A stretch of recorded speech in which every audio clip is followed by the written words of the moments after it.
step into the light of a quiet revolution. Before us sits a simple brass plate holding a single glass sphere, the humble key that unlocked a universe previously unseen.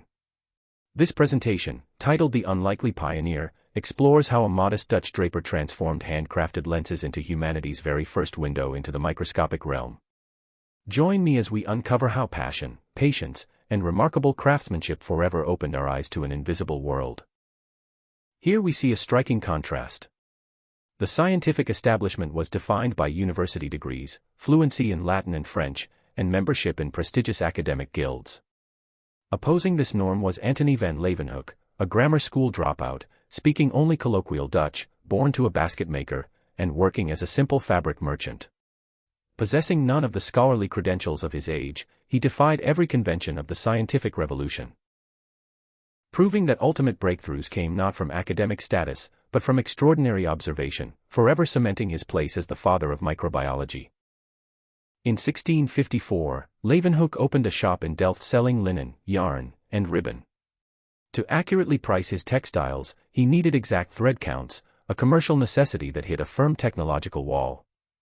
Standard magnifying glasses of the time maxed out at around 30x magnification, falling short of his needs.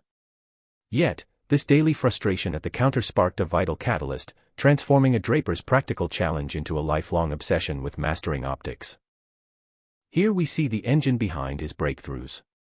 Between 1660 and 1679, Leeuwenhoek secured several civic posts, including chamberlain, surveyor, and wine gauger. These lucrative municipal jobs offered financial security and abundant free time, especially after delegating menial work to hired subordinates. Crucially, he funneled these steady resources directly into his passion, purchasing glass, silver, and brass, and dedicating thousands of hours to crafting lenses. Ultimately, these cushy government positions served as the ultimate incubator, continually powering his relentless and independent scientific research. Here lies the great 17th-century optical paradox. By the mid-1600s, compound microscopes with multi-lens tubes were the accepted scientific standard. Yet, Leeuwenhoek discarded these elaborate devices entirely. Instead, using a single, tiny glass sphere mounted in a simple handheld frame, he bypassed the era's optical limitations, unveiling an astounding world of microscopic life that no human had ever seen before. Here we compare two competing worlds of microscopy. On the left, Robert Hooke's compound microscope used multiple aligned lenses, maxing out at only 30x to 50x magnification while compounding chromatic aberration and blurry edges. On the right, Leeuwenhoek's single-lens instrument clamped a single glass bead between two metal plates. Though requiring precise lighting and holding the device virtually against the eye, its exquisitely simple design achieved an unrivaled magnification exceeding 275x, vastly outperforming the complex compound microscopes of his era. Deconstructing this optical rivalry reveals why Leeuwenhoek's single-lens instrument disrupted early science. While compound microscopes relied on multiple drawtube lenses, suffering severe distortion, limited 5 to 10 micrometer resolution, and capped at 50x magnification, Leeuwenhoek's design streamlined the light path through a single biconvex lens. Focused via a 3-screw stage, it minimized aberrations to reach a 0.7 micrometer resolution limit and a staggering 270x magnification, theoretically reaching 500x to leave multi-lens systems far behind. At 300x magnification, navigating an extremely shallow depth of field demanded remarkable mechanical ingenuity. Securing a glass bead between hand-beaten metal plates, Leeuwenhoek placed the specimen on a pin directly before the aperture. The true marvel lay in its micromechanical ecosystem, a stage block for vertical positioning, a focusing screw to achieve razor-sharp clarity, and a transverse screw enabling sub-millimeter horizontal panning. Together, these elements allowed precise, controlled exploration of an invisible realm. To study dynamic biology without harming specimens, Leeuwenhoek engineered the Ockegker, or eel viewer. Standard needle mounts crushed live aquatic creatures, but this novel device utilized a specialized sliding bracket holding a water-filled glass tube. By keeping small eels or tadpoles safely submerged and stationary, observers could witness real-time blood flow circulating through delicate capillary networks for the first time, conclusively confirming the dynamics of living circulatory systems. Leeuwenhoek took his revolutionary lens crafting methods to the grave, sparking a 350-year debate. Did he use a secret polishing machine or a proprietary flame fusion technique? Though he handcrafted over 500 microscopes during his lifetime, only 11 authenticated single-lens instruments survive today. This creates a daunting dilemma for modern researchers. These remaining artifacts are simply too rare and fragile to dismantle for traditional optical analysis, keeping his master-crafting secrets locked in history. To unlock these optical secrets without damaging precious historical artifacts, researchers from TU Delft and Rijksmuseum Boerhaave turned to nuclear reactor technology between 2018 and 2021. While traditional X-rays failed, absorbed and blocked by dense brass, silver, and lead housings, neutron tomography succeeded. Neutrons effortlessly pass through the heavy metals while interacting strongly with the silicon, boron, and sodium inside the glass. This breakthrough yielded a perfect, non-destructive 3D virtual reconstruction of the hidden optics, finally revealing the secret techniques of the master craftsman. The neutron scans revealed a dual solution to the centuries-old mystery. For standard observations, Leeuwenhoek crafted ground lenses using extraordinary manual dexterity and fine abrasives, not a secret machine. For extreme magnifications, he created flame fusion globules by melting glass threads over a flame until they curled into spheres. Scans confirmed this with the discovery of a signature, glass stem, on the high-powered Utrecht lens, achieving a remarkable 0.7 micrometer resolution. Rather than relying on a single hidden trick, his success stemmed from two distinct, expertly executed techniques. Here, integration ultimately trumps invention. Remarkably, the flame fusion method was first published in 1678 by Robert Hooke, Leeuwenhoek's chief rival.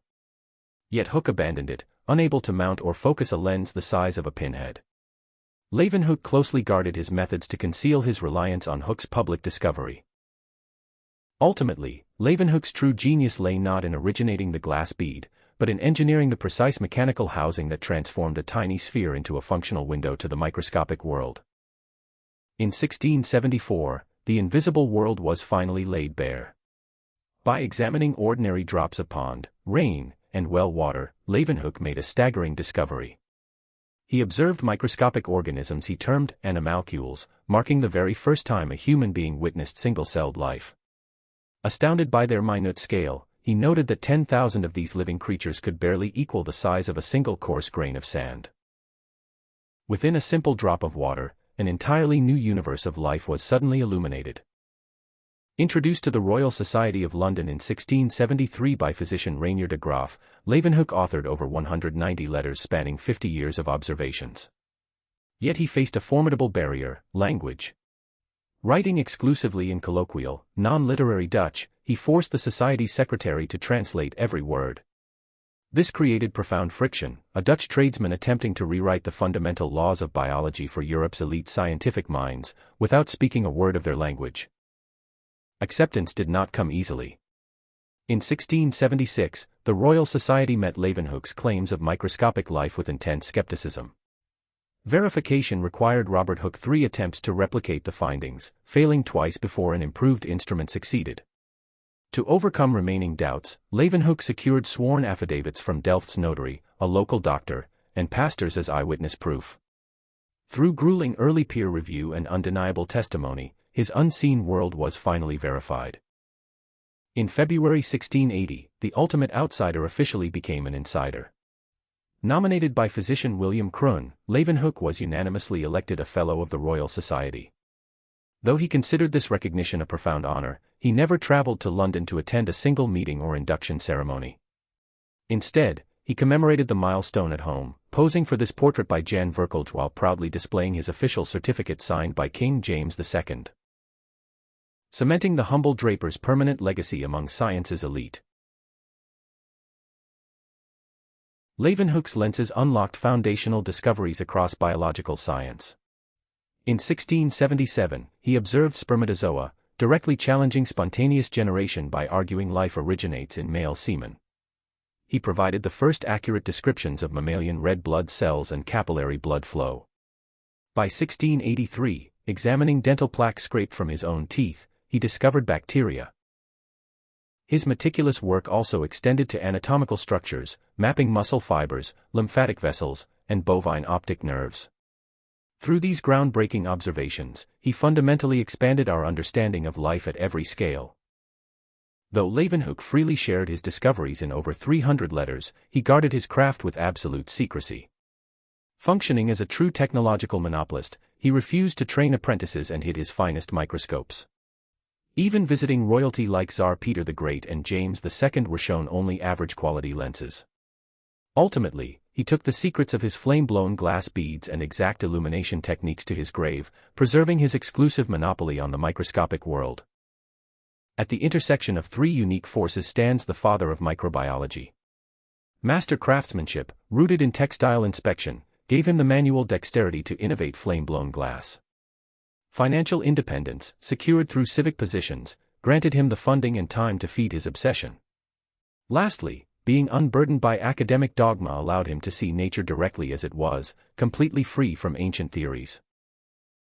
Together, skill, resourcefulness, and an unconditioned mind created a legendary pioneer.